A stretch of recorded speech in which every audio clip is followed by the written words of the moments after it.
Hello students, class 11th. Today's in my video lecture we describe transport of oxygen. तो students आज की video lecture में हम chapter breathing and exchange of gases से topics transport of oxygen को हम check करेंगे। तो स्टूडेंट्स ट्रांसपोर्ट ऑफ ऑक्सीजन हमारे ब्लड में कैसे होता है, लंग्स टू ब्लड्स कैसे ट्रांसपोर्ट होता है, इसका डिसोसिएशन कर हम कैसे शो करते हैं, क्या अमाउंट होता है ऑक्सीजन का हमारे ब्लड में। तो इस ट्रांसपोर्ट को चेक करने से पहले हम सबसे पहले सरफेस एरिया को चेक करें कि किस तरह से ऑक्सीजन जो है हमारे लंग्स से ब्लड में एंट्री करता है, ऐसे कौन से सरफेस होते हैं। क्योंकि इसमें आपको पता है कि ऑक्सीजन डायरेक्ट हमारे ब्लड में एंट्री नहीं करता है, लंग्स से ब्लड में एंट्री करने के लिए कुछ सरफेस एरिया होते हैं। अब सरफेस एरिया क्या होते हैं, जैसे हम यहाँ फिगर में हमने यहाँ एक एल्वियोली का स्ट्रक्चर ड्रा किया है। एल्वियोली लंग्स आपको पता है that is unit of lungs, और लंग्स से ऑक्सीजन जो है ये ट्रांसपोर्ट होता है जो है ब्लड वेसल्स में।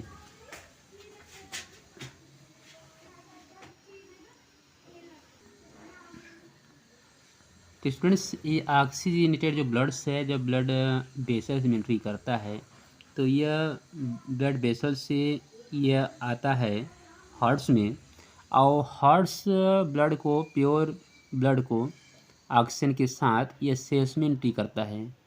इसके बाद हम ये चेक करें कि जो ब्लड इम्प्योर हो जाता है वो इम्प्योर ब्लड फिर जो है हमारे सेल से डिफरेंट स्केटरी पार्ट में जाता है, उसके बाद लंग्स टू हार्ट में एंट्री करता है। तो स्टूडेंट्स हम यहाँ जो चेक कर रहे हैं, जो हमें यहाँ एक लाइनिंग यह एल्वियोली टू ब्लड वेसल्स, तो alveoli to blood vessels oxygen direct इसमें एंट्री ऐसे नहीं कर जाता है, इसको एंट्री करने के लिए कुछ यहाँ चैनल होते हैं, इसके बीच चैनल होते हैं। अब उस चैनल की हम बात करेंगे कि यह ब्लड से ऑक्सीजन मीन्स एल्वियोली से ऑक्सीजन हमारे ब्लड वेसल्स में एंट्री करता है। तो एंट्री करने के लिए जो सरफेस एरिया, इसमें सरफेस एरिया चैनल बने होते हैं, उस चैनल को सबसे पहले हम चेक करेंगे। उसके बाद ट्रांसपोर्ट ऑफ ऑक्सीजन को हम देखेंगे कैसे ऑक्सीजन ट्रांसपोर्ट होता है। हाँ तो स्टूडेंट्स आप यहाँ देख रहे हैं कि जो ये एल्वियोली दिया गया है, तो एल्वियोली के इनसाइड्स ये आपको एक स्क्वेमस इपिथेलियल टिश्यू दिखाया गया है, और सेम उसी तरह से जो ब्लड कैपिलरी हैं, तो ब्लड कैपिलरी में भी जो है यहाँ आपको squamous epithelial tissue blood capillary में भी यहाँ आपको शो किया गया है। और इन दोनों के बीच में एक आपको यहाँ लेयर दिखाया जा रहा है जिसे हम कहते हैं बेसमेंट मेम्ब्रेन। यह बेसमेंट मेम्ब्रेन है। तो इस तरह से ऑक्सीजन का ट्रांसपोर्ट एल्वियोली से एपिथेलियल टिश्यू से होता हुआ यह बेसमेंट मेम्ब्रेन में आता है, और बेसमेंट मेम्ब्रेन से होते हुआ यह ब्लड कैपिलरी की स्क्वेमस टिश्यू जिसे एपिथेलियल कहते हैं,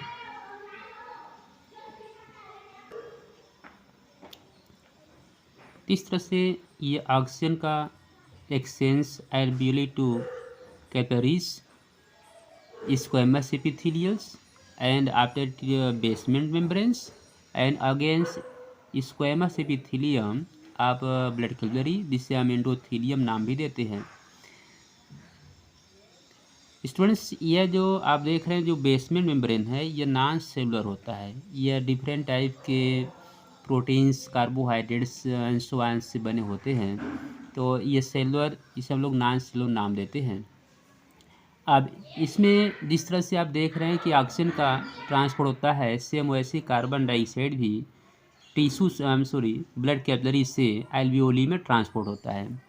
तो स्टूडेंट्स ये जो है ट्रांसपोर्ट ऑफ ऑक्सीजन कैसे होता है हमारे एल्वियोली से ब्लड कैपिलरी में, और ब्लड कैपिलरी में जब ऑक्सीजन आ जाता है तो अब ये ऑक्सीजन ब्लड कैपिलरी में आने के बाद अब ऑक्सीजन जो मालिक्यूल्स हैं अब ये किस तरह से फ्लो करेंगे, क्या ये फ्री फार्म में फ्लो करेंगे या कंबाइन फार्म में फ्लो करेंगे, ये हमारे ब्लड के थ्रू ऑक्सीजन जो है ऑक्सीजन ब्लड में किस तरह से ऐसे फ्लो करेगा और हमारे पूरे सेल टिश्यू को किस तरह से ऑब्टेन होगा, ये ऑक्सीजन फ्री फॉर्म में फ्लो करेगा कि ऑक्सीजन मालिक्यूल जो है O2 मालिक्यूल्स ये कंबाइन फॉर्म में फ्री करेगा। तो इसको हम नेक्स्ट फिगर वाइज हम एक्सप्लेन करेंगे।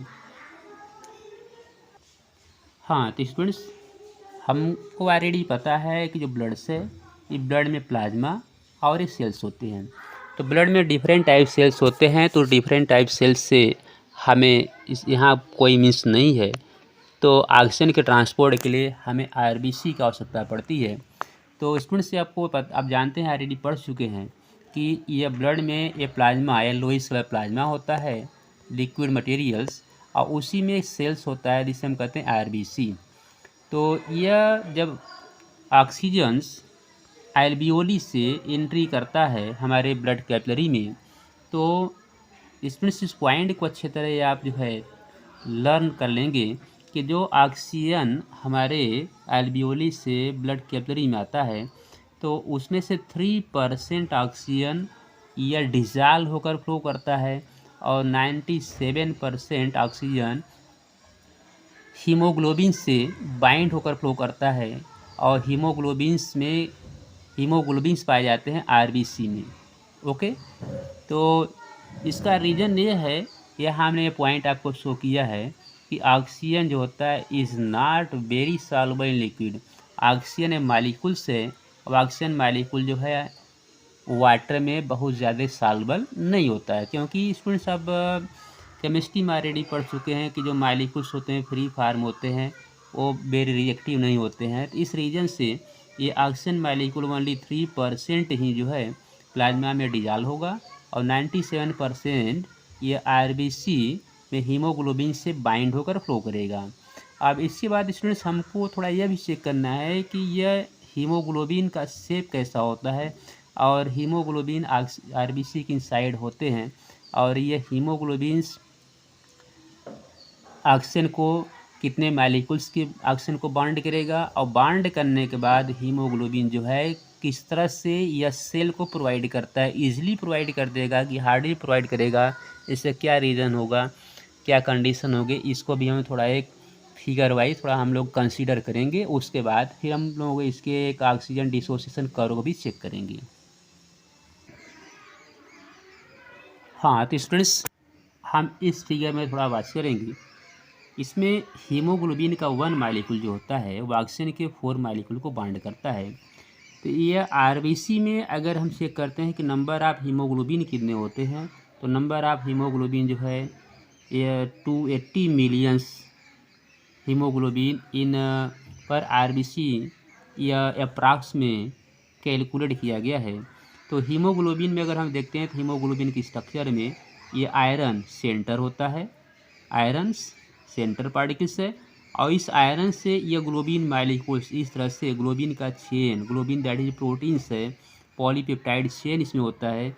तो हीमोग्लोबिन के 1 मालिक्यूल्स में अगर ये देखा जाता है तो ये ग्लोबिन पार्टिकल्स और आयरन पार्टिकल्स होते हैं, और इस तरह से हीमोग्लोबिन का 1 मालिक्यूल्स 4 ऑक्सीजन मालिक्यूल को बाइंड करता है।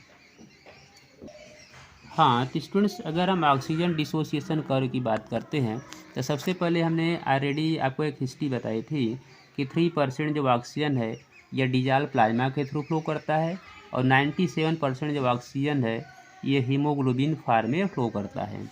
तो अगर हम लोग ब्लड की बात करते हैं तो ब्लड में हम लोग देखते हैं कि ब्लड में हमको क्या दिखाई देता है। तो ऑलरेडी ये कैलकुलेट किया गया है कि ब्लड्स में 100 मिली अगर हम ब्लड लें तो उसमें नंबर ऑफ हीमोग्लोबिन के अमाउंट 12 to 16 ग्राम होता है। 100 मिली ब्लड में हीमोग्लोबिन का अमाउंट 12 to 16 ग्राम होता है। तो इस तरह से अगर अप्रॉक्सीमेटली अगर देखा जाए तो 1 ग्राम जो हीमोग्लोबिन होता है, 1 ग्राम हीमोग्लोबिन्स ये 1.34 मिली ऑक्सीजन को बाइंड करता है।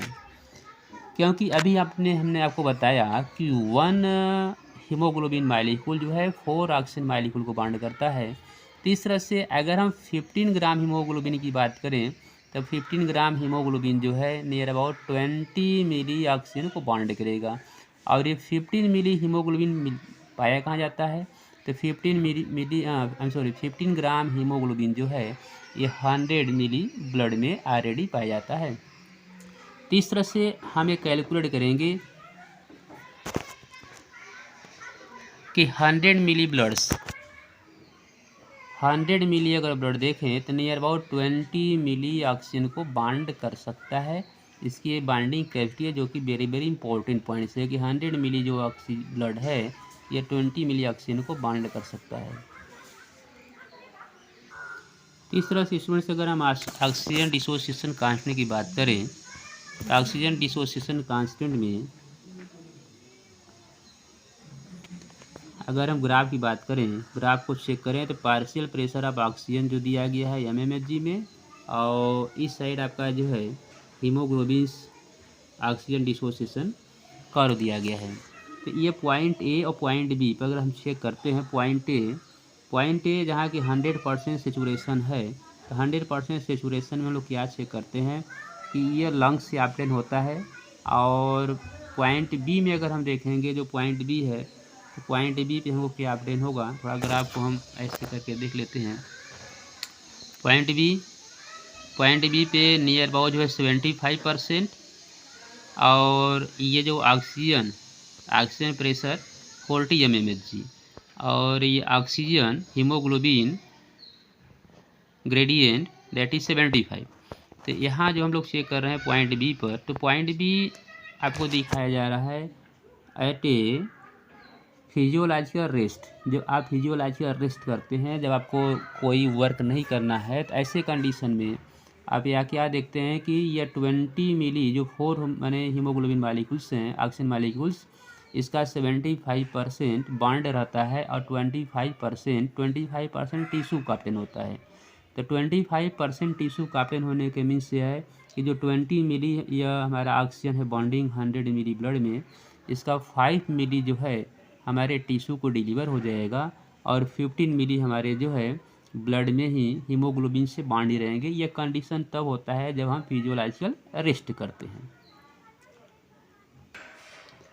हाँ, तो स्टूडेंट्स थोड़ा NCERT टॉपिक हम चेक कर लेते हैं कि haemoglobin is the red colours containing irons. आपको पता है कि हीमोग्लोबिन में आयरन पार्टिकल होता है, पिगमेंट होता है, इससे रेड होता है।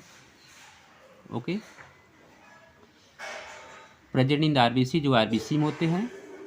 Haemoglobin reversible manner form oxyhaemoglobins. Haemoglobin जो है रिवर्सिबल होता है, ऑक्सीजन से बांध करके ऑक्सी हीमोग्लोबिन बनाता है।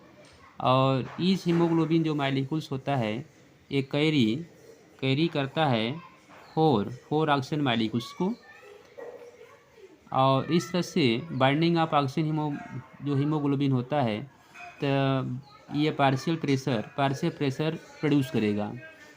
तो पार्शियल प्रेशर ऑक्सीजन का भी होता है और पार्शियल प्रेशर कार्बन डाइऑक्साइड का भी होता है। तो ये हाइड्रोजन आयन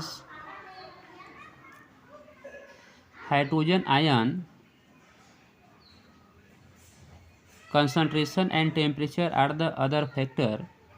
तो हाइड्रोजन आयन कंसंट्रेशन, टेम्परेचर और कुछ और फैक्टर्स होते हैं जो कि ऑक्सीजन को बाइंडिंग के लिए हेल्प करते हैं।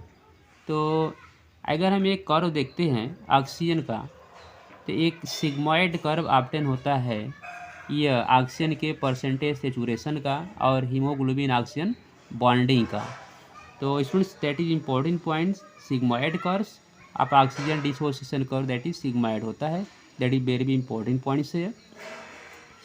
तो स्टूडेंट्स फिगर में हम ये जो देख रहे हैं फिगर ऑलरेडी हमने पहले भी शो कर चुके हैं। तो जो फिगर में देख रहे हैं जो कर्व हमको दिखाई दे रहा है, ये curve that is sigmoid curve obtain हो रहा है, सिग्मॉइड यस से, that is important points.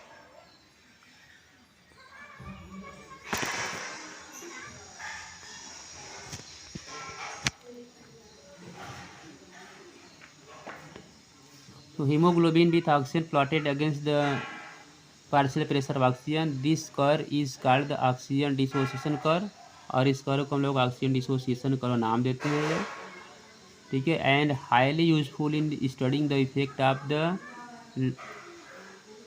Lactose like PCO2 यानी partial pressure of carbon dioxide, hydrogen concentration etcetera.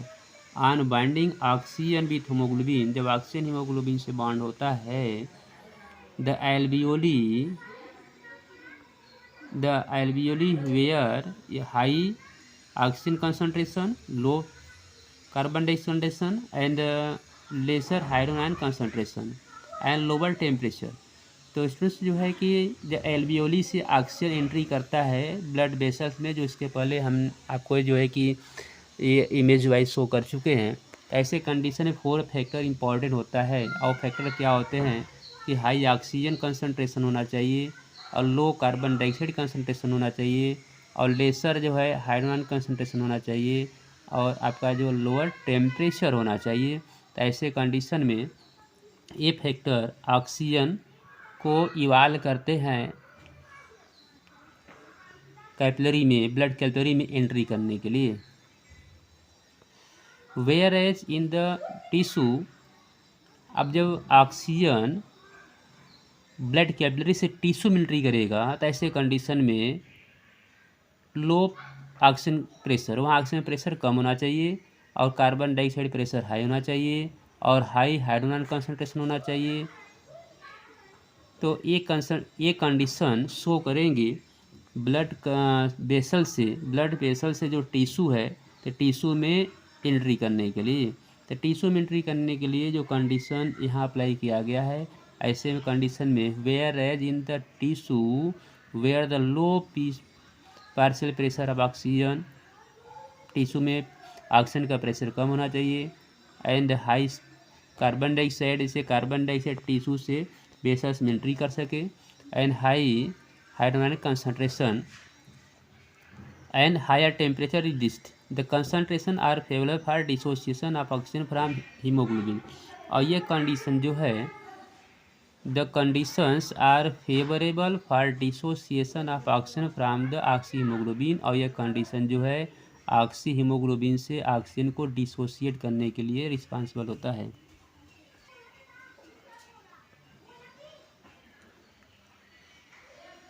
This clearly indicates that O2 get bound to hemoglobin in the lung surface and get dissociate and tissue, और ये oxygen जो है tissue को obtain हो जाता है। Every 100 milli of the oxygenated blood can deliver around 5 milli of O2 to the tissue under normal physiological condition. इसमें इसके पहले स्टार्टिंग हमने आपको मैंने दिखाया था कि जो 100 मिली ब्लड होता है, इस 100 मिली ब्लड में कैरी करता है 20 मिली ऑक्सीजन, और इस 20 मिली ऑक्सीजन का जो है नियर अबाउट जो है 25% ये टिश्यू को ऑब्टेन होता है। ये कब ऑब्टेन होता है? नॉर्मल फिजिकल कंडीशन में। तो ऐसे कहने मीन्स है कि 100 मिली जो ब्लड्स है, 100 मिली ब्लड में ऑक्सीजन का अमाउंट होता है 20 मिली, अप्रॉक्स 20 मिली, और 20 मिली का जो 5 मिली है ये टिश्यू का पेन हो जाएगा, और 15 मिली 75% जो होता है ये हमारे 75% मीन्स हम कह सकते हैं कि 20 मिली का 5 मिली टिश्यू का पेन होगा और 15 मिली जो है हमारे ब्लड में ऑक्सी हीमोग्लोबिन फॉर्म में बांट रहेंगे। और ये कंडीशन कब डेवलप होता है? That is under normal physical condition, जब आप कुछ भी नहीं कर रहे हो, आराम से रेस्ट ले रहे हो, ऐसे कंडीशन में यह फॉलो होता है। That is important points. और ये क्वेश्चन जो है नीट एग्ज़ाम में पूछा गया है कि how many ml of oxygen acquired tissue under normal physiological condition, that is 5 मिली। तो स्टूडेंट्स, आज की वीडियो लेक्चर में हमने यह डिसोसिएशन कर्व को शो किया, डिसोसिएशन कर्व कैसे होता है, और अब हम नेक्स्ट वीडियो में कार्बन डाइऑक्साइड डिसोसिएशन शो करेंगे। So thanks.